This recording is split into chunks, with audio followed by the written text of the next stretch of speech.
नमस्कार दोस्तों, स्वागत है आपका सफ़रनामा क्लासेस चैनल में। आप सभी का यूपी ट्रिपल एस सी का एग्ज़ाम 28 और 29 अक्टूबर को 4 शिफ्टों में रखा गया है। तो उसी एग्ज़ाम को ध्यान में रखते हुए मैं आपके लिए सीरीज़ लेके चल रहा हूँ, जिसमें मैं स्टैटिक जीके करा रहा हूँ, जो कि आपके एग्ज़ाम के लिए बहुत ही ज़्यादा इम्पोर्टेंट होने वाली है। और इसमें मैंने करंट अफेयर्स से लेके मध्यकालीन भारत स्वतंत्रता संग्राम, कांग्रेस और स्टैटिक जीके, करंट अफेयर्स, खेल के प्रश्न, कोई भी ऐसा प्रश्न नहीं है विज्ञान से लेके कोई भी जो आपको ना कराया हो। तो मेरी उम्मीद यही है कि ये क्लास आपके जो एग्ज़ाम है पेट का, उसमें बहुत ज़्यादा हेल्पफुल साबित होगी। तो इसी उम्मीद के साथ मैं ये सीरीज़ लेके चल रहा हूँ और बहुत अच्छा रिस्पॉन्स भी आ रहा है आपका इस सीरीज़ पे। तो आज का ये हमारा चौथा क्लास है और 3 क्लास में दे चुका हूँ। तो चलिए बिना किसी देरी की वीडियो शुरू करते हैं। उससे पहले मेरी आपसे एक रिक्वेस्ट है कि अगर चैनल पर पहली बार आए हैं तो आप चैनल को सब्सक्राइब करके बेल आइकन जो प्रेस कर लें, जिससे कि आगे आने वाली वीडियो का कंटेंट आपको मिल सके। और वीडियो को लाइक तो कर देना जब पहले वीडियो देख लें, और इस वीडियो को शेयर जरूर करें, जिससे कि आपके साथ साथ आपका जो फ्रेंड है वो भी अच्छा कंटेंट प्राप्त कर सके। पहला क्वेश्चन है, सैयद मुश्ताक अली ट्रॉफी 2022 किस टीम ने जीती? तो इसका जो राइट आंसर है वो हो जाएगा ऑप्शन नंबर सी, मुंबई। किसने जीती है? मुंबई ने। अगला क्वेश्चन है, आरबीआई ने नीरज चोपड़ा को किस अभियान के लिए ब्रांड एम्बेसडर नियुक्त किया है? तो इसका जो राइट आंसर है वो हो जाएगा option number A, cyber fraud रोकने के लिए। और नीरज चोपड़ा जो भारत के जेवलिन थ्रो खिलाड़ी हैं। अगला प्रश्न है, संयुक्त राष्ट्र प्रेस स्वतंत्रता पुरस्कार किसे प्रदान किया गया है? वेरी वेरी इंपॉर्टेंट प्रश्न है दोस्तों। तो इसका जो राइट आंसर है वो हो जाएगा ऑप्शन नंबर डी, उपर्युक्त सभी को। उनकी चलो मैं एक बार नाम बता देता हूँ आपको। नाम है नरगिस मोहम्मदी, इलाहे मोहम्मदी और नीलोफर हमीदी। और ये जो ऑप्शन नंबर ए में जो दिया गया है नाम नरगिस मोहम्मदी, इनको 2023 में नोबेल पुरस्कार दिया गया है। नोबेल पुरस्कार आप याद रखिए। और ये ईरान की मानवाधिकार कार्यकर्ता हैं। इनको 2023 में शांति का नोबेल पुरस्कार दिया गया है नरगिस मोहम्मदी को। अगला प्रश्न देखते हैं, भारत सरकार ने राजपथ और सेंट्रल विस्टा लोन का नाम क्या कर दिया है? Very very important. तो इसका जो राइट आंसर है वो हो जाएगा ऑप्शन नंबर सी, कर्तव्य पथ। क्या किया है? कर्तव्य पथ। चलिए अगला क्वेश्चन देखते हैं, किस अनुच्छेद में हिंदी को राजभाषा का दर्जा प्रदान किया गया है? तो इसका जो राइट आंसर है वो हो जाएगा ऑप्शन नंबर ए, अनुच्छेद 243 फर्स्ट में। अगला प्रश्न है, निम्न में से किस राशि का कोई मात्रक नहीं होता? Very very important. अब तक आपको पता होगा कि राशियों की मात्रक, लेकिन मैंने यहाँ 4 ऑप्शन दिए, इनमें से किसी एक राशि का कोई मात्रक नहीं होता। तो आपका जो सही आंसर है वो हो जाएगा ऑप्शन नंबर बी, आपेक्षिक घनत्व जो है इसका कोई मात्रक नहीं होता है। चलिए अगला क्वेश्चन देखते हैं, अर्जुन पुरस्कार की शुरुआत किस वर्ष की गई थी? तो इसका जो राइट आंसर है वो हो जाएगा ऑप्शन नंबर सी, 1961 में। अगला प्रश्न है, भारत सरकार द्वारा ऑपरेशन देवी शक्ति किस देश में फंसे भारतीयों को निकालने के लिए चलाया गया? तो इसका जो राइट आंसर है वो हो जाएगा ऑप्शन नंबर बी, अफगानिस्तान में फंसे भारतीयों को निकालने के लिए। चलिए अगला क्वेश्चन देखते हैं, सपनों के लिए वैज्ञानिक अध्ययन को डैश कहा जाता है? मतलब कि सपनों के लिए जो वैज्ञानिक अध्ययन किया जाता है उसके क्या कहते हैं? तो इसका जो राइट आंसर है वो हो जाएगा ऑप्शन नंबर सी, ओनियोलॉजी। क्या? ओनियोलॉजी। अगला क्वेश्चन है, मोहनजोदाड़ो के स्नानागार के पश्चिम में स्थित स्तूप का निर्माण किस काल में किया गया था? वेरी वेरी इंपॉर्टेंट क्वेश्चन है। इस टाइप का आपको क्वेश्चन नहीं मिला होगा। और मैं एक बात और यहाँ पे बता दूँ आपको, इस प्रैक्टिस सेट मैंने थोड़ा सा जो लेवल है वो थोड़ा सा बढ़ाया है।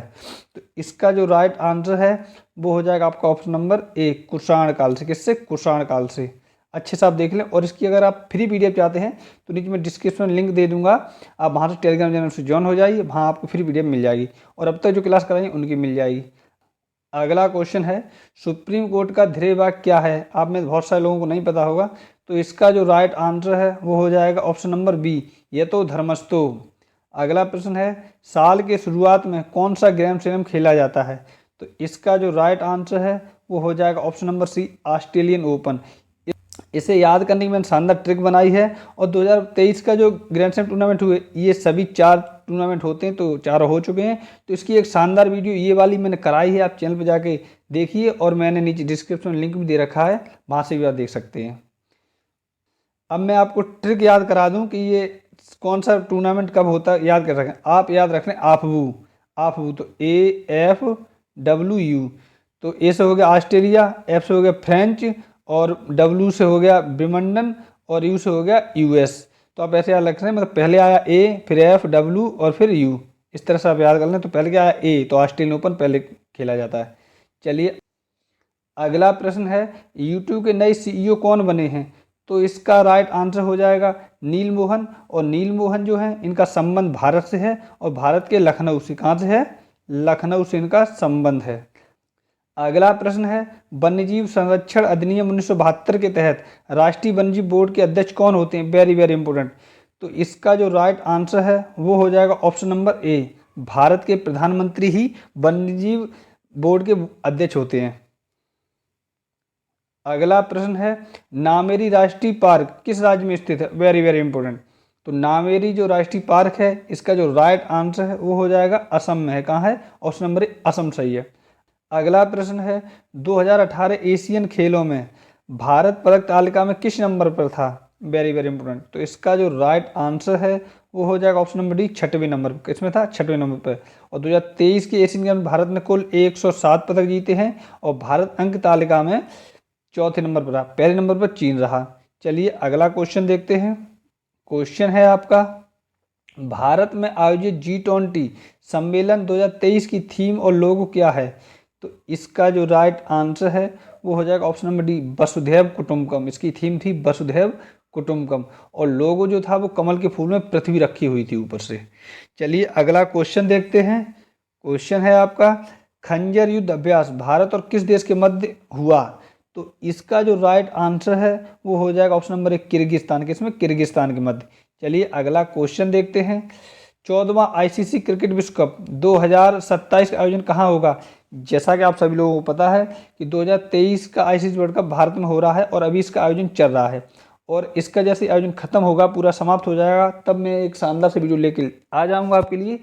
तो इसमें मैंने पूछा है कि 14वां जो आईसीसी विश्व कप है 2027 में जो होगा वो कहाँ पर होगा? तो इसका जो राइट आंसर है वो हो जाएगा ऑप्शन नंबर डी, ये सभी नाम है इनके, नामीबिया, जिम्बाब्वे और दक्षिण अफ्रीका। तो इन 3 देशों में संयुक्त रूप से होगा 2027 में। अगला प्रश्न है, भारत सूर्य मिशन लॉन्च करने वाला एशिया का कौन सा देश बना है? अभी आपको पता है कि भारत ने सूर्य मिशन लॉन्च किया जिसका नाम रखा है आदित्य L1। क्या रखा है? Aditya L1 mission. तो ये सूर्य मिशन है, तो भारत एशिया में ये लॉन्च करने वाला पहला देश बना, ऑप्शन नंबर ए सही है। अगला प्रश्न है, निम्नलिखित में से किसका निगमबोध घाट समाधि स्थल है? मतलब 4 नाम दिए, इनमें से निगमबोध घाट जो समाधि स्थल वो किसका है? तो इसका जो राइट आंसर है वो हो जाएगा अरुण जेटली जी का। किसका? अरुण जेटली जी का। अगला प्रश्न है, सशस्त्र सीमा बल एसएसबी के महानिदेशक कौन हैं? तो इसका जो राइट आंसर है वो हो जाएगा रश्मि शुक्ला। कौन है? रश्मि शुक्ला। चलिए अगला क्वेश्चन देखते हैं। निम्नलिखित धातुओं में से कौन सबसे अधिक प्रतिक्रियाशील धातु है? वेरी वेरी इंपॉर्टेंट आपका ये प्रश्न है। तो इसका जो राइट आंसर है वो हो जाएगा आपका option number D, calcium. Calcium जो है सबसे ज़्यादा प्रतिक्रियाशील धातु है। चलिए अगले क्वेश्चन चलते हैं। Droupadi Murmu from travels hinterland to Raisina Hills पुस्तक के लेखक कौन हैं? ये पुस्तक आई, इसके लेखक कौन है? तो इसका जो राइट आंसर है वो हो जाएगा कौन? ऑप्शन नंबर एक, कस्तूरी रे। आप लोग सोचें कि खुद इन्होंने लिखी है द्रौपदी मुर्मू ने, लेकिन ऐसा नहीं है, ये लिखी है कस्तूरी रे ने। चलिए अगला क्वेश्चन देखते हैं। पृथ्वीराज चौहान डैश वंश का सबसे प्रसिद्ध शासक था, मतलब किस वंश से ये संबंधित है? तो इसका जो राइट आंसर है वो हो जाएगा ऑप्शन नंबर डी, चारमान। किसका? चारमान वंश का। अगला प्रश्न है, नए संसद भवन का डिजाइन किस कंपनी ने तैयार किया है? Very very important. नया संसद भवन बन चुका है, उसका डिजाइन किस कंपनी ने जो तैयार किया है? तो इसका जो राइट आंसर है वो हो जाएगा HCP डिजाइनिंग। ये गुजरात की एक कंपनी है, HCP डिजाइनिंग। चलिए अगला क्वेश्चन देखते हैं। शांति स्वरूप भटनागर पुरस्कार, वेरी वेरी इंपॉर्टेंट। ये पुरस्कार जो है वेरी वेरी इंपॉर्टेंट है। निम्नलिखित में से किस विषय से संबंधित, मतलब किस क्षेत्र में दिया जाता है? तो इसका जो राइट आंसर है वो हो जाएगा विज्ञान और प्रौद्योगिकी, ऑप्शन नंबर ए सही है। अगला प्रश्न है, भारत में सबसे लंबे समय तक मुख्यमंत्री कौन रहा है? मतलब भारत के एक राज्य के मुख्यमंत्री सबसे लंबे समय तक रहे हैं, उनका नाम क्या है? तो इसका जो राइट आंसर है वो हो जाएगा क्या? Option number D, Jyoti Basu पश्चिम बंगाल की मुख्यमंत्री सबसे लंबे समय तक रहे हैं। चलिए अगला क्वेश्चन देखते हैं। निम्न में त्रिपुरा राज्य का कौन सा त्यौहार है? 4 त्यौहार, इनमें से त्रिपुरा का कौन सा त्यौहार है? तो इसका जो राइट आंसर है वो हो जाएगा ऑप्शन नंबर ए, खर्ची पूजा उत्सव ये त्रिपुरा का महत्वपूर्ण त्यौहार है। अगला क्वेश्चन है, एक व्यक्ति एक वोट ये एक नारा दिया था, प्रसिद्ध कथन किस महापुरुष ने दिया? Very very important. और आप मैं इसमें बता दूं, बहुत सारे लोगों को नहीं पता होगा कि ये वचन किसने बोला था। तो इसका जो राइट आंसर है वो हो जाएगा option number C, doctor Ambedkar. Doctor Ambedkar ने कहा था कि भारत में एक व्यक्ति एक वोट का अधिकार होना चाहिए। चलिए अगला क्वेश्चन देखते हैं, सुब्रतो मुखर्जी कप किस खेल से संबंधित ट्रॉफी है? Very very important. तो इसका जो राइट आंसर है वो हो जाएगा ऑप्शन नंबर डी, फुटबॉल से। किससे संबंधित है? फुटबॉल से।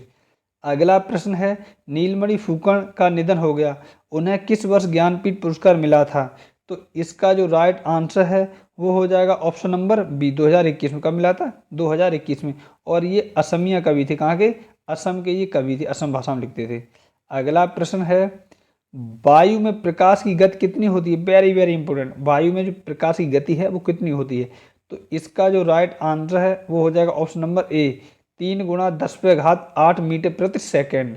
अगला प्रश्न है, निम्न में कौन सा एक रोग एक व्यक्ति से दूसरे व्यक्ति में संक्रमित नहीं होता? 4 रोग दिए, इनमें से एक रोग ऐसा कौन सा है जो एक व्यक्ति से दूसरे व्यक्ति में संक्रमित नहीं होता है? तो इसका जो राइट आंसर है वो हो जाएगा ऑप्शन नंबर बी, सिरोसिस। क्या? सिरोसिस नहीं होता, बाकी एड्स, हेपेटाइटिस बी और सिफिलिस हो जाता है।